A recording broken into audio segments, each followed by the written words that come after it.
आज आम डिस्कसन करवा संस्कृत शिक्षण महत्व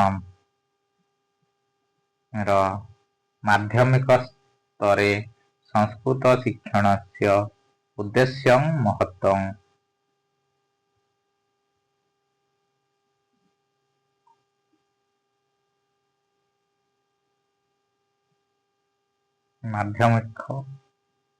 माध्यमिक स्तरे संस्कृत शिक्षण से उद्देश्य महत्व। 1 नंबर क्वेश्चन संस्कृत शिक्षणोद्देश्य त्रय बिंदवः सन्ति यथा दिशा व्यवस्थित परिवर्तन डैश संस्कृत शिक्षणोद्देश्य त्रय बिंदवः सन्ति यथा 1 रे दिशा 2 रे व्यवस्थित परिवर्तन 3 डैश ऑप्शन ए अनुक्रिया ऑप्शन बी संतोष ऑप्शन सी चिंतनम ऑप्शन डी क्रिया। राइट आंसर क्रिया। ताले संस्कृत शिक्षण उद्देश्य 3टी बिंदु यथा दिशा व्यवस्थित परिवर्तन क्रिया। क्वेश्चन नंबर 2 संस्कृत शिक्षण से उद्देश्यानां निर्धारणे त्रय बिंदवः यथा संस्कृत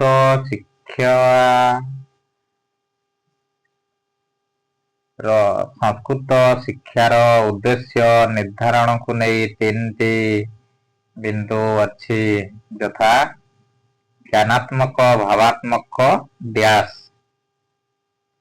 ज्ञानात्मक भावात्मक डैश ऑप्शन ए दिशात्मक ऑप्शन बी क्रियात्मक ऑप्शन सी मनोगत्यात्मक ऑप्शन डी अनुमूलनात्मक। राइट आंसर ऑप्शन सी मनोगत्यात्मक। संस्कृत शिक्षण से उद्देश्यानां निर्धारण त्रय बिंदवः यथा ज्ञानात्मक पक्ष भावात्मक पक्ष मनोगत्यात्मक पक्ष। क्वेश्चन नंबर 3 ज्ञानात्मक शैक्षिकोद्देश्यानां वर्गीकरणे ज्ञानम बोध प्रयोग विश्लेषण संश्लेषण डैश अंतर्गत ज्ञानात्मक शैक्षिकोद्देश्यानां वर्गीकरणे ज्ञानम बोध प्रयोग विश्लेषण संश्लेषण डैश अंतर्गतम मूल्यांकनम च अंतर्गतम। ऑप्शन बी राइट आंसर मूल्यांकनम। क्वेश्चन नंबर 4 मान्यता नाम डैश च ज्ञानम मान्यता नाम डैश च ज्ञानम मान्यता नाम परंपराणां च ज्ञानम। Option C right answer. Question number 5 प्रक्रियाणां डैश च गतिविधि ज्ञानम प्रक्रियाणां डैश च गतिविधि ज्ञानम प्रक्रियाणां घटनानां च गतिविधि ज्ञानम प्रक्रियाणां डैश च गतिविधि ज्ञानम प्रक्रियाणां घटनानां च गतिविधि ज्ञानम। Option D right answer. Question number 6 यत् किंचित विषयांतर्गतानां वर्गीकरणानां डैश च ज्ञानम यत् किंचित विषयान्तर्गतानां वर्गीकरणानां च ज्ञानम श्रेणीनां यत् किंचित विषयान्तर्गतानां वर्गीकरणानां श्रेणीनां च ज्ञानम। Option C 6 number right answer. Question number 7 dash सामान्यीकरणस्य च ज्ञानम सिद्धांतानां सामान्यीकरणस्य च ज्ञानम। Option B right answer. Question number 8 छात्राणां संवेदनशीलताया डैश संबद्धः भवति छात्राणां संवेदनशीलताया डैश संबद्धः भवति ग्रहणकरणस्य संबद्धः भवति। आंसर ताले कोटा ना ऑप्शन सी ग्रहणकरणस्य छात्राणां संवेदनशीलताया ग्रहणकरणस्य सम्बन्धः भवति।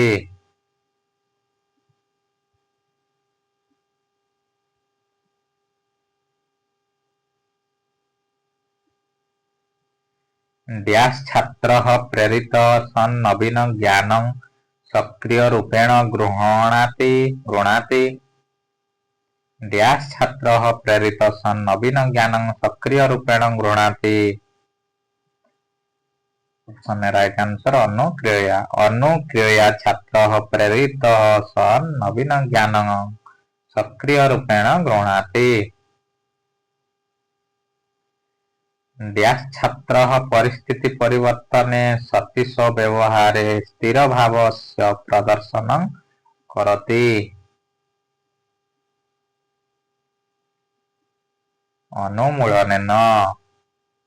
अनुमूलनेन छात्र परिस्थिति परिवर्तने सति व्यवहारे स्थिर भावस्य प्रदर्शनं करोति।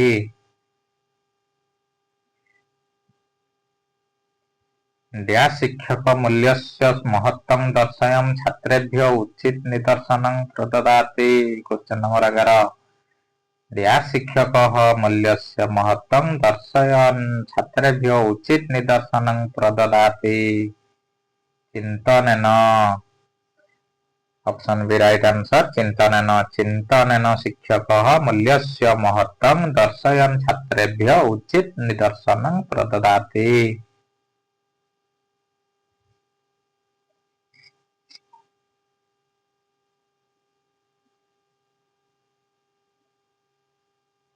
क्वेश्चन नंबर 12 मनोगद्यात्मक पक्षस्य कति वर्गाः सन्ति? मनोगद्यात्मक पक्षस्य कति वर्गाः सन्ति? 6 वर्गाः सन्ति। मनोगद्यात्मक पक्षस्य 6 वर्गाः सन्ति। क्वेश्चन नंबर 13 मनोगद्यात्मक पक्षस्य 6 वर्गैः उद्दीपनं कार्यकरणं नियन्त्रणं समायोजनं डैश स्वभाव च सन्ति। मनोगद्यात्मक पक्षर केतोटी वर्ग अछि ना 6टी से 6टी वर्ग कौन कौन उद्दीपनं कार्यकरणं नियंत्रणं समायोजनं स्वाभाविकरणं स्वभाव 6टा वर्ग कौन कौन उद्दीपनं कार्यकरणं नियंत्रणं समायोजनं स्वाभाविकरणं स्वभाव। क्वेश्चन नंबर 14 संस्कृत भाषायां डैश उत्पादनं माध्यमिक स्तरेषु संस्कृत शिक्षणस्य उद्देश्यम्। संस्कृत भाषायां डैश उत्पादनं माध्यमिक स्तरेषु संस्कृत शिक्षणस्य उद्देश्यम् अभिरुचि उत्पादनं। संस्कृत भाषायां अभिरुचि उत्पादनं माध्यमिक स्तरेषु संस्कृत शिक्षणस्य उद्देश्यम्। क्वेश्चन नंबर 15 संस्कृत भाषाया सरल साहित्येन सह डैश संपादनं माध्यमिक स्तरेषु संस्कृत शिक्षणस्य उद्देश्यम्। संस्कृत भाषाया सरल साहित्येन सह परिचय संपादनं माध्यमिक स्तरेषु संस्कृत शिक्षणस्य उद्देश्यम्। क्वेश्चन नंबर 16 भावग्रहण डैश समार्थ संपादनं माध्यमिक स्तरेषु संस्कृत शिक्षणस्य अन्यतमम् उद्देश्यम्।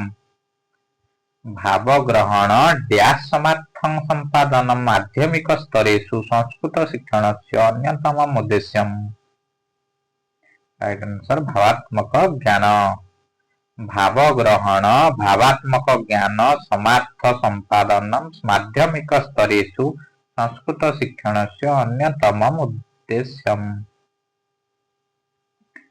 क्वेश्चन नंबर 17 विभिन्न कवि विरचित गद्य पद्य मध्ये डैश संपादनं हि माध्यमिक स्तरेषु संस्कृत शिक्षणस्य अन्यतमम् उद्देश्यम्। विभिन्न कवि विरचित गद्य पद्य मध्ये तुलनात्मक ज्ञान तुलनात्मक ज्ञान संपादनम ही माध्यमिक स्तरेषु संस्कृत शिक्षणस्य अन्यतम उद्देश्यम्। आध्यात्मिक क्वेश्चन नंबर 18 आध्यात्मिक कारणेन सह डैश ज्ञान संपादनम ही माध्यमिक स्तरेषु संस्कृत शिक्षणस्य अन्यतम उद्देश्यं भवति। आध्यात्मिक कारणेन सह लौकिक ज्ञान संपादनम ही माध्यमिक स्तरेषु संस्कृत शिक्षणस्य अन्यतमम् उद्देश्यं भवति। क्वेश्चन नंबर 19 डैश सर्जनात्मक शक्ति च संवर्धनं हि माध्यमिक स्तरेषु माध्यमिक स्तरे संस्कृत शिक्षणस्य अन्यतमम् उद्देश्यम्। डैश सर्जनात्मक शक्ति च संवर्धन हि माध्यमिक स्तरेषु माध्यमिक स्तरे संस्कृत शिक्षणस्य अन्यतमम् उद्देश्यम्। कल्पना शक्ति सर्जनात्मक शक्ति च संवर्धनं हि माध्यमिक स्तरेषु माध्यमिक स्तरे संस्कृत शिक्षणस्य अन्यतमम् उद्देश्यम्। राइट आंसर ऑप्शन सी कल्पना शक्ति। क्वेश्चन नंबर 20 कंठस्थातुजा विद्या अस्या मूल स्रोतः डैश वर्धनं भवति। कंठस्थातुजा विद्या अस्या मूल स्रोतः स्मरण शक्ति वर्धनं भवति। राइट आंसर ऑप्शन बी स्मरण शक्ति। क्वेश्चन नंबर 21 भाषाया शुद्धवाचनम भाषाया शुद्ध डैश च संस्कृत शिक्षणस्य अन्यतमम् उद्देश्यम्। भाषाया शुद्धवाचनम भाषाया शुद्ध लेखनम च संस्कृत शिक्षणस्य अन्यतमम् उद्देश्यम्। क्वेश्चन नंबर 22 भाषा शिक्षणे डैश च रुचि उत्पादनम एवं माध्यमिक स्तरे संस्कृत शिक्षणस्य उद्देश्यम्। साहित्य शिक्षणे ऑप्शन सी राइट आंसर भाषा शिक्षणे साहित्य शिक्षणे च रुचि उत्पादनम एवं माध्यमिक स्तरे संस्कृत शिक्षणस्य उद्देश्यम्।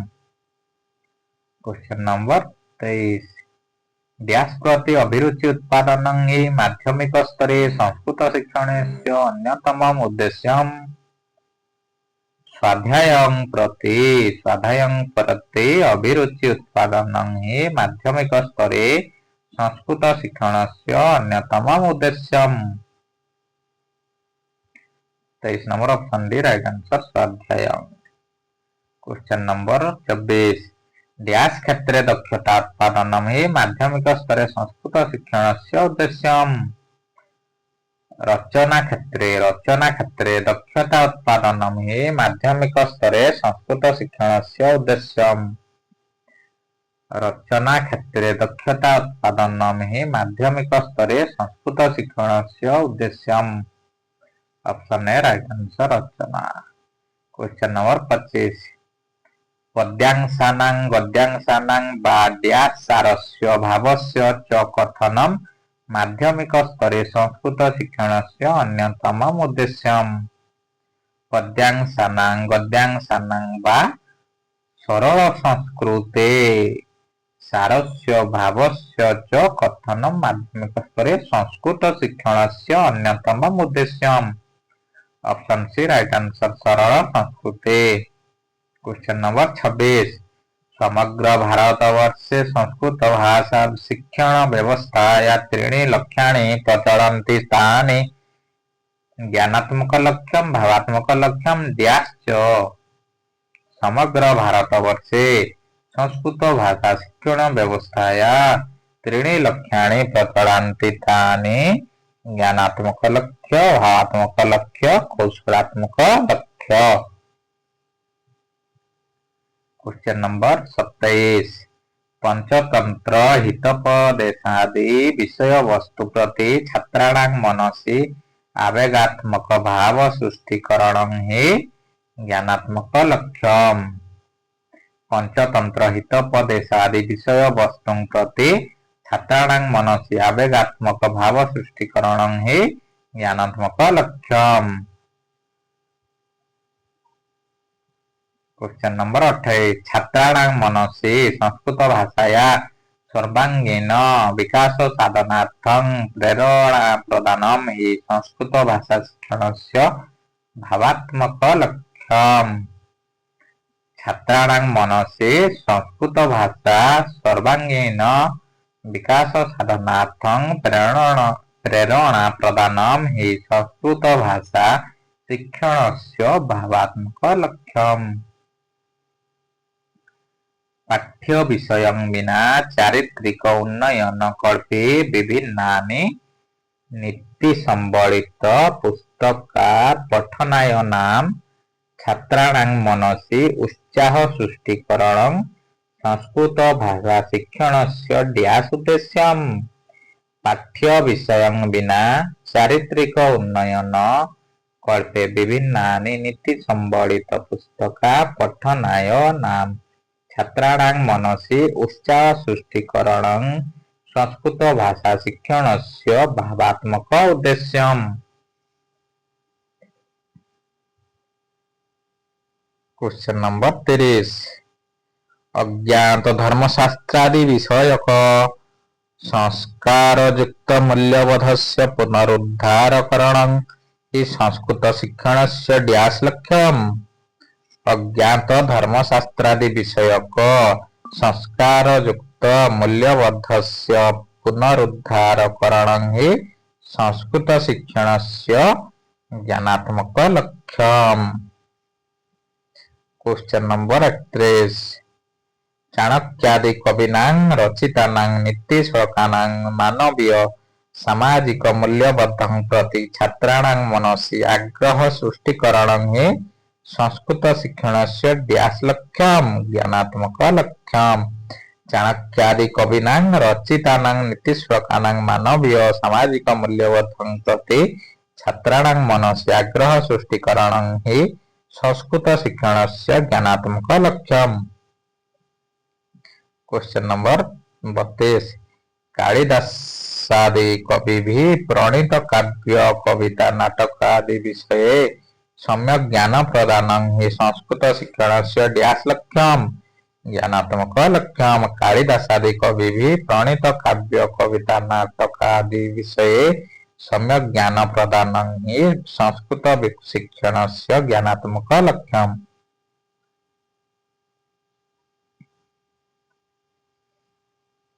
क्वेश्चन नंबर 33 ड्याश व्याकरणस्य निर्धारित सूत्राणि पृथिव्या अधिकांश भाषाया व्याकरण शास्त्रेण गृहीतानि। पाणिनीय व्याकरणस्य निर्धारित सूत्राणि पृथिव्या अधिकांश भाषाया व्याकरण शास्त्रेण गृहीतानि। क्वेश्चन नंबर 34 भारतवर्षस्य अखण्डता रक्षाकरणे ड्याश महत्त्वं गुरुत्वपूर्णम्। भारतवर्षस्य अखण्डता रक्षाकरणे संस्कृत भाषाया महत्त्वं गुरुत्वपूर्णम्। ड्याश व्याकरणस्य जनक इति कथ्यते पाणिनि व्याकरणस्य जनक इति कथ्यते। भारतस्य प्रतिष्ठे द्वे संस्कृतं स्मृतिस्तथा इति ड्याश कथितम् एच.एस. विल्सन महोदयेन। भारतस्य प्रतिष्ठे द्वे संस्कृत स्मृतिस्तथा इति एच.एस. विल्सन महोदयेन कथितम्। A practical Sanskrit dictionary dash विरचितम् रूप मैकडॉनेल महोदयेन विरचितम्। ए प्रैक्टिस संस्कृत डिक्शनरी रूप मैकडॉनेल विरचितम्। छन्दालंकारादि साहित्यिक तत्त्वानि लोकलोचनमानयनं संस्कृत शिक्षणस्य ड्याश लक्ष्यम् ज्ञानात्मक लक्ष्यम्। छन्दालंकारादि साहित्यिक तत्त्वानि लोकलोचनमानयनं संस्कृत शिक्षणस्य ज्ञानात्मक लक्ष्यम्। लुप्तप्राय श्लोकादीनां सस्रगानं संस्कृतशिक्षणस्य ड्याश् लक्ष्यम् ज्ञानात्मक लक्ष्यम् लुप्तप्राय श्लोकादीनां सस्रगानं संस्कृतशिक्षणस्य ज्ञानात्मक लक्ष्यम्। क्वेश्चन नंबर 40 रामादिवत् प्रवर्तितव्यं न रावणादिवत् इति आदर्शमार्गं प्रदर्शनं हि संस्कृतशिक्षणस्य ड्याश् लक्ष्यम् भावात्मक लक्ष्यम्। रामादिवत् प्रवर्तितव्यं न रावणादिवत् इति आदर्शमार्गं प्रदर्शनं हि संस्कृतशिक्षणस्य भावात्मक लक्ष्यम्। क्वेश्चन नंबर 41 देश प्रेम तथा देशभक्ति उद्रेककरणं संस्कृतशिक्षणस्य ड्याश् लक्ष्यम् भावात्मक लक्ष्यम्। देश प्रेम तथा देशभक्ति उद्रेककरणं संस्कृतशिक्षणस्य भावात्मक लक्ष्यम्। काव्य नाटकादि रसानुभूति हार्दिक भावावेग उपलब्धिकरणं संस्कृतशिक्षणस्य ड्याश् लक्ष्यम् भावात्मक लक्ष्यम्। काव्य नाटिकादि रसानुभूति हार्दिक भावावेग उपलब्धिकरणं हि संस्कृतशिक्षणस्य भावात्मक लक्ष्यम्।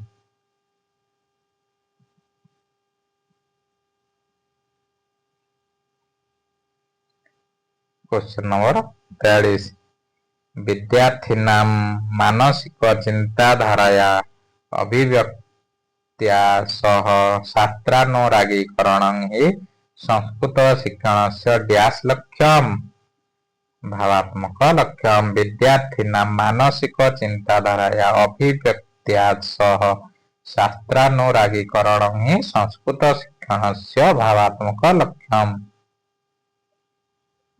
क्वेश्चन नंबर 44 स्पष्ट उच्चारणस्य दक्षता प्रदानं हि संस्कृतशिक्षणस्य ड्याश् लक्ष्यम् कौशलात्मक लक्ष्यम्।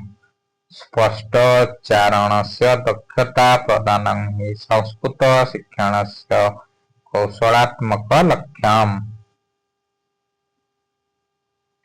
त्रुटिशून्य वर्णनात्मक भाषया लिखनं हि संस्कृतशिक्षणस्य ड्याश् लक्ष्यम् कौशलात्मक लक्ष्यम्। त्रुटिशून्य वर्णनात्मक भाषया लिखनं हि संस्कृतशिक्षणस्य कौशलात्मक लक्ष्यम्।